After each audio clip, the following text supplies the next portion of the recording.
Et on se voit même pendant la foire à Jeddah, à la Mecque, à Médine, on se voit fréquemment, mais on ne se connaît pas.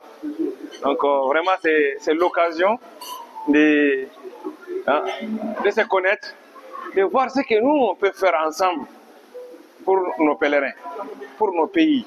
Parce que nous aussi, on a nos réalités qui diffèrent, surtout dans la sous-région, on a nos réalités. Donc on a vraiment jugé nécessaire de se mettre ensemble d'abord, se connaître, voir ensemble tout ce qu'on peut mutualiser comme effort pour au moins améliorer les conditions, surtout les conditions de Mina, Arafat, Muzdalifa. Vous savez très bien que vraiment on souffre beaucoup pour Mina, Arafat, Muzdalifa. Or que les autres pays qui se sont mis ensemble, si on s'est mis ensemble, mutualiser nos efforts, on peut toujours améliorer les conditions de Hajj de nos pèlerins. Donc c'est dans ce cadre-là, vraiment, nous, on a jugé nécessaire, on dit que vraiment, on va se mettre ensemble. D'abord, on va d'abord se connaître. Voilà. Et surtout, si on arrive à amener les prestataires saoudiens, même chez nous ici, en Afrique, dans la sous-région, à Ouaga, à Niamey, à Conakry, et pour discuter certaines choses, c'est sûr, ce n'est pas comme quand on va les retrouver dans leur bureau ou bien quand on va se retrouver à Jeddah. Ce n'est pas la même chose, il y a d'autres choses. Donc maintenant, vraiment, bon, on s'est dit, on peut se mettre ensemble à nos réalités, et puis nous-mêmes, quand on se va se mettre ensemble, on peut quand même imposer nos conditions et améliorer aussi les conditions de Hajj de nos pèlerins. Donc vraiment, on a jugé nécessaire de se rencontrer. Et surtout quand l'initiative m'est arrivée, tout le monde m'a encouragé dans ça. Créer la maison de Hajj avec une loi, avec aussi des décrets des modalités de fonctionnement de la maison de Hajj et des décrets aussi de l'organisation même des Hajj et les cahiers des charges pour les agences de voyage et d'autres aussi textes comme des décisions qui accompagnent les décrets. Donc aujourd'hui, alhamdulillah, Dieu merci, le Hajj est réglementé à 100% au Mali. Voilà. Donc, parce qu'auparavant, ce n'était pas comme ça. Il y a eu beaucoup de difficultés. Et c'est sûr, chacun de nous a des réalités, a des difficultés et consorts. Donc vraiment, si on arrive à réglementer, ça résout beaucoup de problèmes. Nous, alhamdulillah, même dans ça, on a pu quand même trouver même une représentation même en Arabie Saoudite. Lui, c'est le représentant de la maison de Hajj ou bien le bureau de Hajj en Arabie Saoudite, Al-Alim Al-Barbouchi. Donc ça, ce sont des avancées. Ça nous facilite beaucoup de choses.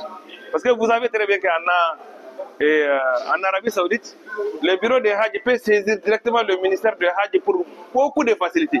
Pour avoir des autorisations, pour avoir des badges d'accès à l'aéroport.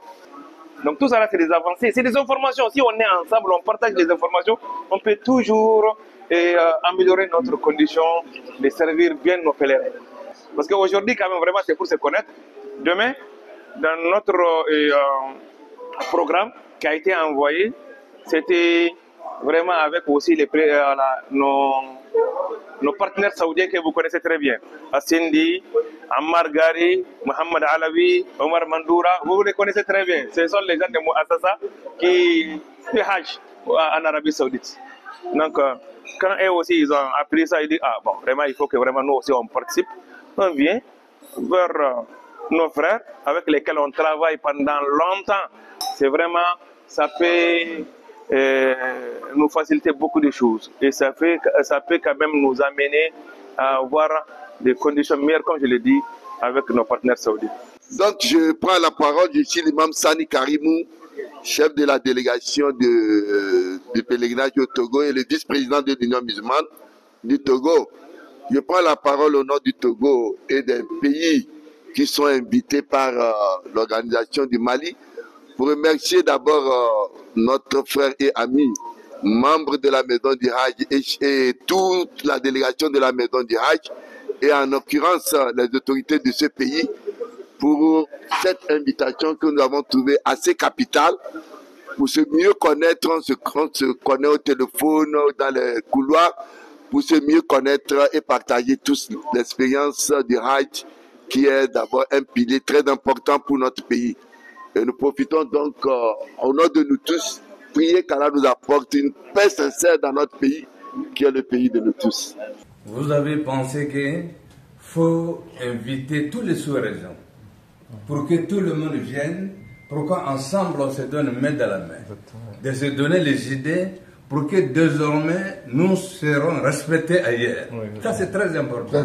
Vous avez voulu grandir votre sous-région qui Allah vous grandit. On est très fiers de ce que vous avez fait. Si chacun de nous comprenne ce message, désormais les Africains vont être respectés. Rien ne peut nous rendre forts sauf si on se donne main dans la main. C'est l'union qui fait la force. Que Dieu vous bénisse. Dieu bénisse votre pays. Dieu bénisse la sous-région. Dieu bénisse toute l'Afrique. Merci beaucoup. Merci beaucoup. Merci beaucoup. Merci beaucoup.